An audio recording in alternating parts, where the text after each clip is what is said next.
Guys, pretty excited. Steve, Fallon, in our morning show meeting today, I am proud that I brought along a motivational speaker, a little guest, and his name is Mr. Kibbles.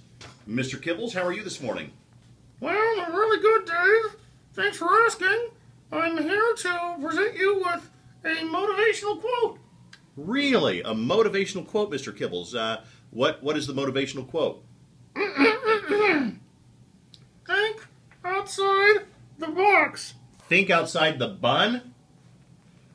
No, think outside the box. Shut up! Shut Mr. Kibbles! Mr. Kibbles. Mr. Come here. Mr. Kibbles.